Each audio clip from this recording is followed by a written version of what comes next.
حسین ستارہ ابو ہریرہ، نبی کا پیارا ابو ہریرہ۔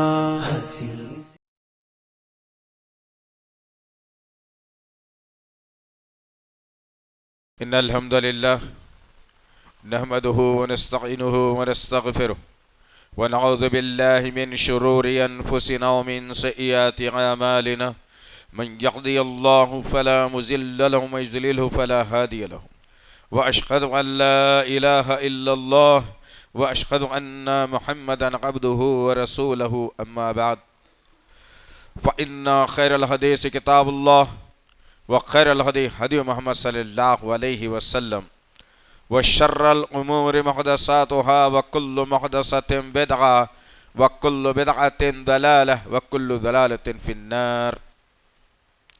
قال اللہ تعالی فی القرآن المجید اعوذ باللہ السمیع العلیم من الشیطان الرجیم بسم اللہ الرحمن الرحیم اقترب للناس حسابهم وهم في غفلة معرضون ربی اشرح لی صدری ویسر لی امری واحلل عقدۃ من لسانی یفقهوا قولی ربی زدنی علما آمین رب العالمین۔ تمام تعریفیں بزرگی بڑائی کبریائی اس رب غالب مولا کے لیے جو تمام جہانوں کا پالنہار مدبر مشکل کشا حاجت روا، جس کی ذات میں کوئی شکوہ نہیں، جس کی دانش میں کوئی شکایت نہیں، برخطا سے لاریب ہے۔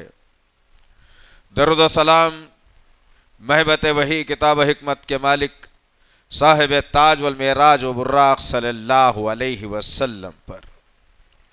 برادران اسلام اور پس سے پردہ سننے والی اسلام کی معزز و معتبر خواتین، سبحان اللہ و بحمدہ سبحان اللہ العظیم۔ اللہ کا فضل، اس کا کرم احسان ہے کہ اللہ وحدہ لا شریک لہ نے ایک بزرگ مہینہ، ایک متبرک مہینہ، ایک عمدہ مہینہ، تمام مہینوں کا سردار رمضان المبارک ہمیں عنایت فرمایا۔ عزیزان محترم، مہینہ آنے کا مقصد کیا تھا؟ امت نے اس کو کیا بنا لیا؟ مہینہ آنے کا مقصد جو بیان کیا گیا تھا اس میں الٹ پھیر کر دی گئی، اور اپنی مرضی کا جو ہے نا عمل کر کے انسان جنت کو حاصل کرنے کی دعائیں کر رہا ہے۔ غرض کہنے کا مقصد یہ ہے عزیزان محترم، آئیے آج کی اس نشست میں میں اور آپ غور کر کے دیکھیں، تدبر کر کے دیکھیں کہ محمد صلی اللہ علیہ وسلم نے، میرے اور آپ کے آقا محمد صلی اللہ علیہ وسلم نے مسجدوں کا مقام اور مرتبہ کیا بتایا تھا، مساجد کی عمدہ تربیت کے معاملے میں کیا کہا تھا، مسجدوں کا اعلیٰ مقام و عرفہ مقام کے معاملے میں اللہ کے نبی نے کیا کہا تھا۔ غرض کہنے کا مقصد یہ ہے عزیزان محترم، ابھی ہم نے آپ کے سامنے خطبہ مسنونہ کے بعد جس آیت کریمہ کا انتخاب کیا ہے وہ ہے سورۃ الانبیاء، سورہ نمبر 21 کی آیت نمبر 1 ہے۔ جیسے ہی آپ سورہ شروع کریں گے آپ کو یہی آیت جو ہے نا منظر عام پر ہوگی، اور آپ یہیں سے سورہ کا جو ہے نا عمل آغاز کریں گے آپ۔ غرض کہنے کا مقصد یہ عزیزان محترم، کیا کہا گیا اس آیت سے؟ آج کی اس گفتگو کو ہم شروع کرتے ہیں۔ عنوان پہنچ چکا، عنوان لوگ جان چکے کہ مسجدوں سے بھاگتا ہوا مسلمان۔ اللہ اکبر، بڑا کربناک معاملہ ہے عزیزان محترم، بڑی ہی کربناک باتیں ہیں۔ انشاءاللہ آج کی اس نشست میں میں اور آپ اپنی اصلاح کر کے جائیں گے انشاءاللہ العزیز۔ غرض کہنے کا مقصد یہ ہے کہ اس آیت کریمہ میں اللہ وحدہ لا شریک لہ نے بڑی خطرناک اور کربناک بات کہی ہے۔ کاش کہ مسلمان سمجھا ہوتا، کاش کہ مسلمان تدبر کیا ہوتا، کاش کہ مسلمان اللہ کی ذات پر بھروسہ کیا ہوتا، اس کے بعد بات سمجھ میں آتی کہ ہائے اللہ، تو نے تو اپنا حق ادا کر دیا، میری ناز سمجھی ہے کہ میں سمجھ کر بھی انجان بن رہا ہوں۔ آئیے، اللہ نے کہا اقترب للناس حسابهم، اللہ اکبر۔ یہ جو جملہ ہے نا، خالق کائنات مالک ارض و سما لا شریک لہ، اللہ اکبر، لہو ملک السماوات والارض، جتنے عنوانات اللہ توکل پر آتے ہیں یا اللہ پر آتے ہیں، اور وہ خالق کائنات پلٹا کر کہہ رہا ہے کہ قریب آ گیا ہے. کیا قریب آ گیا ہے؟ لوگوں کے حساب کتاب کا وقت. اقترب للناس حسابهم وهم فی غفلۃ معرضون. اور یہ لوگ ہیں کہ غفلت میں پڑے ہوئے ہیں. اللہ ڈرا رہا ہے. آؤ، اللہ ڈرا رہا ہے، اللہ سمجھا رہا ہے کہ اب تمہارے حساب کتاب کا وقت قریب آ گیا ہے. ذرا غور کرو، آج سے 1450 برس پہلے اس آیت کا نزول ہوا. 1450 برس کا عرصہ گزرا. اللہ کے ہاں جس طریقے سے انسان کے پاس ماضی ہوتا ہے، پاسٹ ٹینس، پریزنٹ، فیوچر، یہ 3 نکات انسانوں کے لیے ہیں. اللہ کے پاس نہ پاسٹ ٹینس ہے، نہ جو ہے نا فیوچر ہے، بلکہ اللہ کے پاس پریزنٹ ہے. ہر بات پریزنٹ ہوتی ہے، ہر بات اللہ کے پاس حال کی ہوتی ہے. اس کو ضرورت نہیں ہے ماضی کی، اس کو ضرورت نہیں ہے آگے کی بولنے کی. اللہ وحدہ لا شریک لہ حال کو اپنے جو ہے نظر میں رکھ کر بات کرتا ہے. اللہ نے ہلا دیا دنیا کو، اللہ نے ہلا دیا انسانیت کو. تمہارے حساب کتاب کا وقت قریب آ گیا ہے، تم غفلت میں پڑے ہوئے ہو. آؤ ذرا دیکھتے ہیں کہ ہمارے حساب کتاب میں کیا ہونے والا ہے. اللہ اکبر. ایک مرتبہ ماں عائشہ صدیقہ رضی اللہ تعالی عنہ اپنے حجرے میں موجود ہیں. اللہ کے نبی صلی اللہ علیہ وسلم ظہر کی نماز کو ادا کیے اپنے حجرے میں داخلہ لیتے ہیں. جب داخلہ لیا تو کیا دیکھتے ہیں کہ ماں عائشہ صدیقہ رضی اللہ تعالی عنہ زار و خطار رو رہی ہیں. ہچکیوں پہ آ گئی روتے روتے.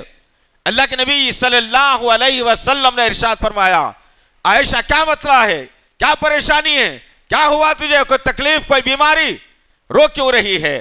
ماں عائشہ رکنے کا نام نہیں لیتی اور ایک ساتھ روتے جاتی ہیں. جب اللہ کے نبی صلی اللہ علیہ وسلم نے طمانینت دی اور احساس دلایا کہ سوال کا جواب تو دے، ماجرا کیا ہے، مسئلے کا حل تو نکل کے آیا، روتے جا رہی ہے، ماجرا کیا ہے؟ ماں عائشہ صدیقہ رضی اللہ تعالی عنہا نے بہترین جواب دیا. کاش کہ یہ صفت میرے اور آپ کے اندر ہوتی، عورتوں اور مردوں کے اندر ہوتی. عورتیں شکایتوں میں زندگی گزار رہی ہیں، عورتیں بغاوت میں زندگی گزار رہی ہیں، لیکن ان کے پاس کوئی جو ہے نا یہ بات نہیں، یہ نہیں رہ گئی کہ میری آخرت درست کیسے ہو جائے، میں کیسے اپنے آپ کو سنبھال لوں. یہ فکر ہونی چاہیے تھی معاشرے سے برائی کو ختم کرنے کے لیے. آؤ ماں عائشہ صدیقہ رضی اللہ تعالی عنہا نے کیا کہا، اللہ کے نبی صلی اللہ علیہ وسلم نے کیا جواب دیا. اللہ اکبر. چونکا دینے والی بات ہے عزیزان محترم، ڈرا دینے والی بات ہے عزیزان محترم. یہ جو غفلت والی زندگی ہے اس سے جاگنے کی ضرورت ہے عزیزان محترم. کیا کہا اللہ کے نبی صلی اللہ علیہ وسلم نے؟ سوال سنا. کیا کہا ماں عائشہ صدیقہ رضی اللہ تعالیٰ عنہا نے؟ کہا یا رسول اللہ، نہ تو کوئی تکلیف ہے نہ کوئی بیماری ہے. اللہ کا شکر ہے، احسان ہے کہ اللہ وحدہ لا شریک لہ نے بہترین صحت سے نوازا، آپ جیسا شوہر سرتاج مجھے دیا. اب کیا تکلیف دنیا میں ہو سکتی ہے؟ اب اللہ کے نبی نے پوچھا رونے کی وجہ تو بتا، کیوں رو رہی ہے؟ ماں عائشہ صدیقہ رضی اللہ تعالی عنہا فرماتی ہیں مجھے آخرت کے خوف نے رلا دیا. کون بھائی؟ کون رو رہی ہیں؟ وہ جو نبی کی بیوی، وہ جب وحی اترتی ہے تو اپنی آنکھوں سے بیوی اس وحی کی حرکت کو دیکھتی ہے. اور اللہ کے نبی صلی اللہ علیہ وسلم کی صحبت میں رہنے والی، اللہ نے جن کے اعزاز اور اکرامات کو کلام اللہ قرآن مجید نے بربلند کر کے بتایا اور جن پر جنت کو اللہ نے واجب کر کے بتایا، وہ شخصیت پلٹ کر کہہ رہی ہے یا رسول اللہ آخرت کے خوف نے مجھے رلا دیا ہے. ذرا ٹھنڈے دل سے سوچنا عزیزان محترم، میں بھی حساب کتاب کی لائن میں رہوں گا، آپ بھی حساب کتاب کی لائن میں رہیں گے، تمام انسانیت حساب کتاب کی لائن میں رہیں گے. یہ رمضان کو شروع ہوئے 12 روزے ہمارے گزرنے کے لیے آ گئے، لیکن کیا ہم نے ایک روزے میں، ایک سحری میں، ایک افطار میں، ایک تہجد میں، ایک رات کو تراویح کے بعد کم سے کم میں نے بیٹھ کر اپنا محاسبہ کیا ہے؟ اللہ آج کا روزہ تو رکھا ہوں جی، لیکن جھوٹ کتنی مرتبہ بولا ہوں گا، تو معاف کر میرے اللہ. یا اللہ یہ نظریں کسی غیر محرم پر اٹھی ہوں گی، اللہ معاف کر اللہ. یہ دل میں خیالات غلط آئے ہوں گے، یا اللہ معاف کر اللہ. یا اللہ آج میں نے قرآن کی تلاوت نہیں کی، یا اللہ معاف کر اللہ. یا اللہ میں نے صدقہ و خیرات نہیں کیا، یا اللہ معاف کر اللہ. یا اللہ میں نے تیرا ذکر نہیں کیا اللہ. کیا یہ صفت ہمارے اندر پیدا ہوئی؟ ان 12 روزوں کے اندر ہرگز نہیں عزیزان محترم. ہم دیکھ رہے ہیں معاشرے کے اندر اطلاعات ہم لے رہے ہیں، انفارمیشن کلیکٹ کر رہے ہیں کہ گزشتہ سال سے زیادہ بدتر اس جو ہے رمضان آج مسلمانوں کا گزر رہا ہے. چھوٹی چھوٹی بات پر روزے کو چھوڑ کر مسلمان جو نا رمضان گزار رہا ہے. آخرت کا خوف کس کے پاس ہے؟ انسان سمجھ رہا ہے یہ کما رہا ہوں، یہ کھا رہا ہوں، بہترین زندگی ہے، ہر وقت جو ہے نا سحر میں الگ کھانا، افطار میں الگ کھانا، سب سیر و تفریح، نئے نئے کپڑے، گھر کی اچھی رونق، تمام چیزیں ہیں. اب مجھے آخرت کا کیا کرنا ہے؟ استغفر اللہ ربی لا حول ولا قوت الا باللہ. ہر انسان مجرم ہے، یاد رکھنا عزیزان محترم. ہم کو ضرورت ہے اس بات کی کہ میں اور آپ اپنی آخرت پر نظر رکھیں. کیوں؟ رمضان کا مہینہ آیا ہی ہے آپ کی مغفرت کروانے کے لیے. رمضان کا مہینہ دیا گیا ہے کہ آپ کی مغفرت ہو جائے. لیکن آج مغفرت کی طلب کون کر رہا ہے؟ ذرا غور کرنے کی بات ہے. پوری دنیا کی طرف چکا چوند روشنیاں، میلے، پتہ نہیں کیا کیا ہم آج کر رہے ہیں رمضان کا نام لے کر کے. استغفر اللہ ربی. راتوں کو جاگنا، دن تمام سونا، وہی وتیرا 11 مہینے کا میں نے اور آپ نے لے کر کے چلنا شروع کر دیا. ہر وقت عبادت میں ہونے کے بجائے، ہر وقت اللہ کا ذکر کرنے کے بجائے، ہر وقت قرآن کی تلاوت کرنے کے بجائے آج ہم لوگ بھٹکے پھر رہے ہیں. تو غرض کہنے کا مقصد یہ ہے، اللہ وحدہ لا شریک لہ نے کہا لوگوں کے حساب کا وقت قریب آ گیا ہے، لیکن یہ لوگ غفلت میں پڑے ہوئے ہیں. کیا کہا تھا میرے اور آپ کے آقا محمد صلی اللہ علیہ وسلم نے؟ عائشہ صدیقہ رضی اللہ تعالی عنہا کو جواب دیتے ہوئے کہا، عائشہ آخرت کا خوف تجھے ستا رہا ہے، رلا رہا ہے. یاد رکھ عائشہ، اللہ جس پر رحمت کر دے وہی شخص بخشش کا جو ہے نا مستحق ہوگا. اللہ کی رحمت کی نظر جس پر پڑ جائے بندے پر وہی بخشش کا ذریعہ بنے گا. لیکن اللہ نے کسی کو سوالات کے لیے اگر روک لیا تو وہ شخص ہلاک ہو گیا، برباد ہو گیا. کیا کبھی سوچا ہے اللہ کے سامنے ٹھہر کے کیا جواب دینا ہے؟ کیا کبھی سوچا ہے کہ اللہ مجھ سے کیا پوچھنے والا ہے؟ کیا کبھی سوچا ہے کہ اللہ اگر پوچھ لے تو کیا جواب میں دے سکتا ہوں؟ اس کی میں نے تیاری کیا کی ہے؟ کوئی تیاری نہیں ہے. خواب خرگوش میں پڑے ہیں ہم لوگ، اور بس یہ سوچ ہے کہ مرنے کے ساتھ ہی دوسرا قدم جنت میں ہے، کچھ بھی نہیں ہونے والا ہے. یہ تصور، یہ تدبر، یہ غور، یہ قوس مسلمانوں کے پاس سے ختم ہو گیا کہ میری زندگی کا مقصد کیا تھا، میں نے کیا بنا لیا. کون کس کو کیا دیا، کون کس سے کیا لیا، اس سے کوئی مطلب نہیں ہے. میرا عمل کیا ہے، میں کیا کر رہا ہوں، میں کتنا رب کو یاد کر رہا ہوں، میں کتنا رب کو چاہتا ہوں. غرض کہنے کا مقصد یہ عزیزان محترم کہ ہم لوگ بھٹکے ہوئے راہ پر چل کر شیطان کے ساتھی بن کر جنت میں جانا چاہتے ہیں. شیطان جنت میں نہیں ملے گا آپ کو. سمجھدار ہے شیطان کہاں ملتا ہے، اندازہ وہ بھی ہے آپ کو. غرض کہنے کا مقصد یہ ہے، رمضان آیا ہے، مسجدیں ویرانی کا شکوہ کر رہی ہیں، بازار اور پھر یہ رمضان ایکسپو کے نام سے مسلمانوں کو گمراہ کیا جا رہا ہے. اور میں اپنی فیملی کے ساتھ اس دلدل میں دھنستا جا رہا ہوں. جوان بیٹیوں کو لیا ہوا، معصوم بچوں کو لیا ہوا، جوان بیوی کو لیا ہوا، ایک دوسرے سے کلہا ٹکرا رہا ہے، ایک دوسرے سے جسم ٹکرا رہا ہے، ایک دوسرے کی نگاہیں مل رہی ہیں، ہنسی مذاق بھی چل رہا ہے، لینا دینا بھی چل رہا ہے. ذرا غور کرو، اگر اس حال میں جہاں تم بدتمیزی کے مقام پر ہو، جہاں بدتمیزی ہو رہی ہو، جہاں اسلام کے خلاف ہو رہا ہو، جہاں اسلام کے خلاف اکسایا جا رہا ہو، جہاں دنیا کو رنگین بنا کر پیش کیا جا رہا ہو، وہاں اگر میں ہوں اور اللہ نے میری موت کا وقت طے کر دیا ہے اور وہاں پر میری موت اگر آ جاتی ہے تو ذرا بھلا بتائیے کیا وہ انسان جنت میں جائے گا؟ جنت میں جائے گا. اس لیے تو میرے اور آپ کے آقا محمد صلی اللہ علیہ وسلم نے کیا کہا؟ اللہ میرے اور آپ کے آقا محمد صلی اللہ علیہ وسلم نے فرمایا، جیسے جیو گے ویسے مرو گے، جیسے مرو گے ویسے اٹھو گے. جیو گے عبادات میں، سجدے میں موت آئے گی، پھر اللہ کے پاس اٹھیں گے بھی سجدے میں.